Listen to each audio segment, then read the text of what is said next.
आपण बघताय महाराष्ट्र देश एबीपी माझावर बातमी कल्याणमधून येते। कल्याणमध्ये विद्यार्थ्यांच्या आंदोलनामध्ये काही समाजकंटकांनी गोंधळ घातल्याची स्थिती बघायला मिळाली आणि यावेळी एबीपी माझाच्या प्रतिनिधींना मारहाण देखील झाल्याचं पाहायला मिळालेलं आहे। शांततेच्या मार्गाने आंदोलन सुरू होतं, मात्र काही समाजकंटक सामील झाले आणि प्रसार माध्यमांविरोधात घोषणा देत विद्यार्थ्यांना भडकवण्याचा आणि आंदोलन हिंसक करण्याचा ते प्रयत्न करत होते। यावेळी एबीपी माझाचे प्रतिनिधी सुरेश काटे यांना धक्काबुक्की करत मारहाण करण्यात आली आहे। माहिती मिळताच पोलिसांनी धाव घेतली आणि तोपर्यंत आरोपी मात्र पसार झाले होते। सध्या समाजकंटकांचा पोलीस शोध घेतात आणि स्वतः सुरेश काटे आपल्या सोबत आहेत याबद्दलची अपडेट देण्यासाठी। सुरेश, नेमका काय प्रकार घडलेला होता, हे किती लोक होते आणि आता पोलीस तपास कुठवर आलाय? अश्विन, खरं पाहिलं तर अगदी शांततेमध्ये विद्यार्थी जे आहेत ते आंदोलन कल्याण पश्चिमेतील फडके मैदानामध्ये करत असताना अनेक माध्यमांचे प्रतिनिधी जे आहेत विद्यार्थ्यांच्या इंटरव्ह्यूज करत होते। त्यांचं म्हणणं जे आहे ते समाजासमोर मांडण्याचा सर्वच पत्रकार जे आहेत ते करत असताना काही समाजकंटक जे आहेत त्यांनी मला घेरलं आणि त्यावेळी त्यांनी घोषणाबाजी जोरजोरात सुरू केली। मी अनेक विद्यार्थ्यांशी बोललो, काही मुली देखील विद्यार्थिनी होत्या त्यांच्याशी देखील बोललो। त्यांनी त्यांचे प्रश्न मांडत होत्या, त्यांनी प्रधानांचा राजीनामा मागण्याचा त्यांनी दावा केला होता।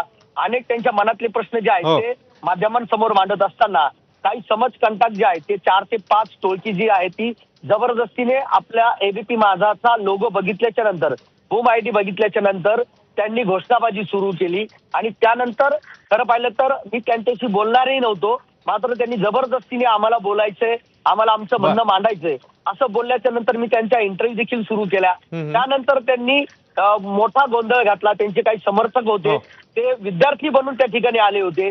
खरं पाहिलं तर आपण या ठिकाणी कुठल्या जातीचा धर्माचा उल्लेख करणार नाहीत, मात्र ते त्या ठिकाणी आयडेंटिटी देखील झालेले आहेत। म्हणजे कल्याणचे एसीपी जे आहेत अशोक होनमाने यांना देखील ही घटना सांगितली। त्यावेळेस मला काही घोळक्यांनी घेरलं, माझ्या पाठीमागून त्यांनी माझ्या डोक्यामध्ये मारण्याचा म्हणजे मारलं देखील आणि हात वारे उघडले मारण्याचा त्या ठिकाणी प्रयत्न केला। तर आपल्याला व्हिडिओमध्ये देखील स्पष्ट होतंय। माझ्यासोबत असलेला कॅमेरामन जो आहे त्याला देखील अडवण्याचा प्रयत्न केला, त्यामुळे आपल्याला ते मारणाऱ्याचे दृश्य जे आहेत ते त्या ठिकाणी टिपले गेलेले नाहीत। माझ्या कॅमेरामनने त्या लोकांना जे माझ्या अंगावर धावून येतो त्यांना देखील अडवलेलं आहे।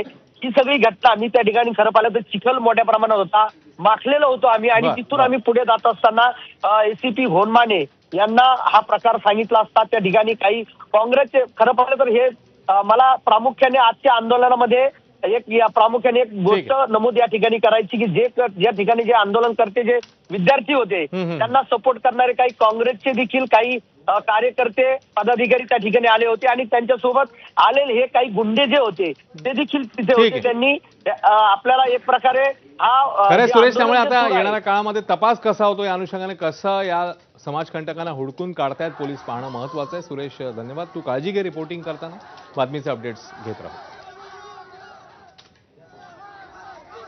आणि आता आपल्या वेबसाईटवर कोणती बातमी ट्रेंडिंग आहे आपण अभिजित कडनं जाणून घेऊ।